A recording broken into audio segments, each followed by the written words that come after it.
نحمده ونصلي على رسوله الكريم أما بعد فأعوذ بالله من الشيطان الرجيم بسم الله الرحمن الرحيم قل إن الصلاة ونسكي ومحياي ومماتي لله رب العالمين। আল্লাহ বলেন, হে বান্দা, কুল ইন্নাস সলাতি, তুমি বলো তোমার নামাজ, তোমার যাবতীয় অনুষ্ঠান, তোমার ব্যবসা বাণিজ্য, চাকরি বাকরি, যা কিছু আছে সব কিছু, তোমার হায়াত, তোমার মৃত্যু একমাত্র রব্বুল আলামিনের জন্য।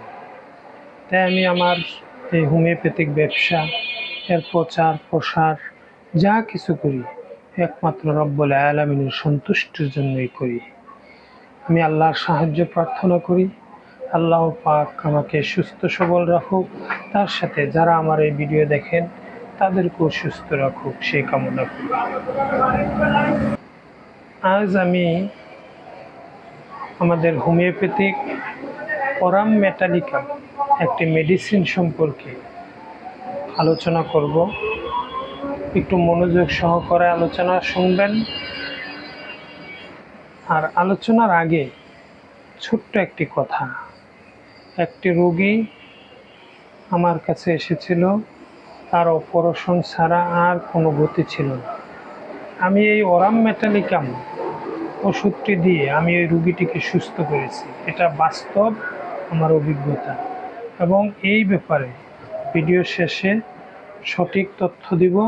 যদি আপনার এই সমস্যা হয়ে থাকে, ইনশাল্লাহ আপনারও অপারেশন করা লাগবে না। হোমিও ঔষধ সেবন করে আপনি সুস্থ হতে পারবেন। অথবা অন্য কারো এই সমস্যা দেখা দিলে যদি আপনি এই মেডিসিনটা তাকে সাজেস্ট করেন, সে খেতে পারে। তাই দয়া করে এই ভিডিওটা শেয়ার করে দিবেন। মূল কথায় ফিরে আসি। অরাম মেটালিকাম এই মেডিসিনটির প্রস্তুত প্রণালী, প্রদান ক্রিয়াস্থান, সাধারণ লক্ষণ, এই ব্যাপারে বিস্তারিত আলোচনা করব। আসলে হোমিও ওষুধ সম্পর্কে আলোচনা করতে হলে অনেক সময়ের দরকার। এখানে ইউটিউবে সংক্ষিপ্ত আলোচনা না হলে অনেকেই শোনে না, তার কারণে একটু তাড়াহুড়া করি। তাই সামান্য কিছু লক্ষণ আপনাদেরকে তুলে ধরার চেষ্টা করি। সম্মানিত ভিউয়ার্স, প্রস্তুত প্রণালী। স্বর্ণ হইতে অরাম মেটালিকাম ঔষধটি প্রস্তুত হয়। স্বর্ণের অতি সূক্ষ্ম চূর্ণ হইতে 6x পর্যন্ত বিচূর্ণ প্রস্তুত হইয়া তাহা থেকে এই অরাম ম্যাট ওষুধটি তৈরি হয়। এই অরাম ম্যাট ওষুধটি হোমিওপ্যাথিক ক্রমে ব্যবহারের পূর্বে আরব দেশ, গ্রিক দেশে স্বর্ণ ওষুধ রূপে ব্যবহার করত। আমাদের দেশেও কবিরাজ হাকিমিরা অনেক আগ থেকেই স্বর্ণকে ওষুধ রূপে ব্যবহার করত। তাই এই স্বর্ণ থেকেই হোমিওপ্যাথিক অরাম ম্যাট ওষুধটি তৈরি হয়েছে। প্রধান ক্রিয়াস্থান: রক্ত, গ্রন্থি, অস্থির উপরই অরাম ম্যাটের প্রধান ক্রিয়া। সাধারণ লক্ষণ: বহুদিন যাবৎ উদ্বিগ্ন, দায়িত্বপূর্ণ, গুরুতর কার্যভার গ্রহণ, ধন সম্পত্তির বিনাশ, রাগ, দুঃখ, বিভিন্ন কারণে মনের কষ্টে যারা রোগে আক্রান্ত হয়ে গেছেন, যারা একমাত্র আত্মহত্যার পথ বেছে নিতে চান, যারা সর্বক্ষণে চান আমি আত্মহত্যা করব, তাদের জন্য এই অরাম ম্যাট ওষুধটি অত্যন্ত কার্যকর।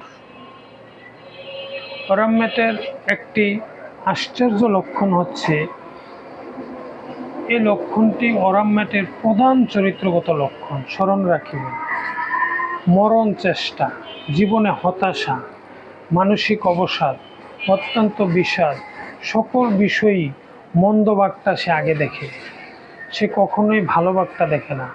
যে কোনো বিষয় বলবেন সে সবসময় এটার মন্দ দিকটাই তুলে ধরবে এবং সে বাঁচতে চায় না। সে মনে করে তার আশেপাশের বন্ধু বান্ধব আত্মীয় স্বজন সব তাকে খারাপ জানে। এখন তার এই খারাপ পথ থেকে সে উত্তীর্ণ হতে চায়, একমাত্র পথ হচ্ছে তার আত্মহত্যা। যাদের এই আত্মহত্যার প্রবণতা আছে, আত্মহত্যা করতে চায়, এই ধরনের মানসিক রোগীর যত রকমের রোগী হোক না কেন, এই লক্ষণের উপরে ভিত্তি করে আপনি অরামমেট ওষুধটি ব্যবহার করতে পারেন, ভালো ফল পাবেন। অস্থিক্ষত অরামমেট ওষুধটি উপদংশ বা গর্মির পীড়ায় পারদ অপব্যবহারের পর নাসিকা, মুখ, মধ্যস্থ তালুতে ক্ষত হইলে তৎসহ অরামমেটের বর্ণিত মানসিক লক্ষণ যদি থাকে তার ভিতরে, তাহলে আপনি ওই অস্থিক্ষতে অরামমেট ব্যবহার করতে পারেন। জরায়ু ও অন্ডকোষের পীড়া, স্ত্রীলোকদের জরায়ুর স্ফীতি হইলে, জরায়ু স্থানচ্যুত হয়ে বের হয়ে গেলে এবং পুরুষদের অন্ডকোষ ফুলিয়া উঠিলে, রেত রজ্জুতে বেদনা হইলে, ইহার সহিত অরামমেটের চরিত্রগত লক্ষণ যদি মিল থাকে, তাহলে আপনি অরামমেট দিলে ইনশাল্লাহ খুব দ্রুতই সুস্থ হয়ে যাবে। আবারও বলতেছি, অরামমেটের ভিত্তি মানসিক লক্ষণের উপর ইহা বিশেষ লক্ষ্য রাখিবেন। কারণ এমন মানসিক অবসাদ, দুঃখিত, মনমরা ভাব, আত্মহত্যা করিয়া সব জ্বালা জুড়াইবার ইচ্ছা অন্য কোনো ওষুধে নাই। তাই এই ধরনের মানসিকতার রোগীর যেই রোগী হোক না কেন, আপনি অরামমেটের কথা একবার ভাবতে পারেন।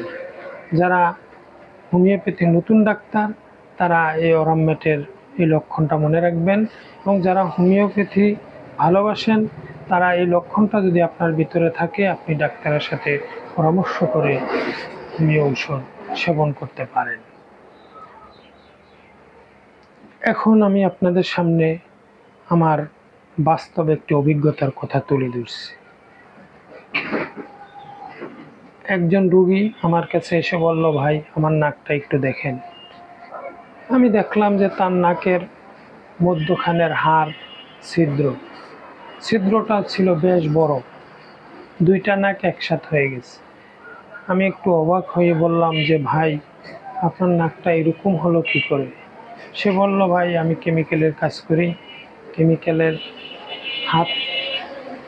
কেমিক্যাল হাতে লাগানো অবস্থায় নাক চুলকাইতাম, প্রায় সময় এরকম হইতো। ওই থেকেই আমার নাকে ক্ষত হয়, ক্ষত হওয়ার পরে আমার এই হাড়টা ক্ষয় হয়ে গেছে। তখন আমি বললাম, আপনি ভালো ডাক্তার দেখান নাই? উনি বলল, আমি পিজিতে গিয়েছি, বড় বড় ডাক্তার দেখিয়েছি, সবাই আমাকে বলেছে এটা অপারেশন ছাড়া ভালো হবে না। তখন আমি তাকে বললাম যে আপনি একটু হোমিও খেয়ে দেখেন। সে আমার কথা তেমন একটা বিশ্বাস করে নাই। বিশ্বাস না করে সে আশ্বস্ত হতে পারে নাই, সে চলে গেছে। 4 মাস পর সে আবার আসছে, এসে বলল, ডাক্তার সাহেব আমি তো 4 মাস পূর্বে আসছিলাম আপনার কাছে। আমি বললাম যে হ্যাঁ বলেন। বলতেছে, আমি তো ওষুধ নেই নাই, এখন আমি ওষুধ খাবো, আপনি আমাকে ওষুধ দেন। আমি বললাম, আপনি ওষুধ নেবেন, এটা তো দীর্ঘমেয়াদী, আপনি ওষুধ খাবেন? উনি বলল যে হ্যাঁ খাবো। তখন ওনাকে আমি 1 মাসের ওষুধ দিলাম, আর ওই ওষুধটা ছিল এই অরামমেট। 1 মাসে ওনার নাকের 80% রোগ সুস্থ হয়ে গেছে। অবশ্যই এটা আল্লাহর একটা অসংখ্য বড় নিয়ামত, রহমত, যে সেই অরামমেটের কারণে সুস্থ হয়ে গেল। তাই বলছি ভাইরা, হোমিওপ্যাথিক এমন একটা ওষুধ, এমন একটা মেডিসিন, এটা যদি লক্ষণ ভেদে আপনি যদি সঠিক ওষুধরা নির্বাচন করে দিতে পারেন, অবশ্যই রোগী সুস্থ হবে, অবশ্যই রোগী সুস্থ হবে। ডাক্তার হেনিম্যান, মহান আল্লাহ তাআলার দেওয়া একটি অসংখ্য নিয়ামত। এই হেনিম্যানের মাধ্যমে মানব জাতির কল্যাণে আজও এই হোমিও চিকিৎসা চলতেছে কিয়ামত পর্যন্ত। হয়তো আল্লাহ পাক মানুষের কল্যাণে এই হোমিওকে টিকিয়ে রাখবেন ইনশাআল্লাহ। আপনাদের কাছে বিনীত অনুরোধ, আমার আজকের এই ভিডিওটা যদি আপনার কাছে ভালো লাগে, আপনি দয়া করে আমার চ্যানেলটাকে সাবস্ক্রাইব করবেন, লাইক করবেন, কমেন্টস করবেন। আপনাদের উৎসাহ পেলে হোমিওর আরও সুন্দর সুন্দর আপডেট আপনাদের মাঝে আমি তুলে ধরব। আপনারা হোমিও সম্পর্কে আরও ভালো ধারণা নিতে পারবেন যদি আমাকে উৎসাহ দেন। তাই আপনাদের কাছে আবারও রিকোয়েস্ট করছি, আমার চ্যানেলটিকে সাবস্ক্রাইব করুন। ধন্যবাদ। আসসালামু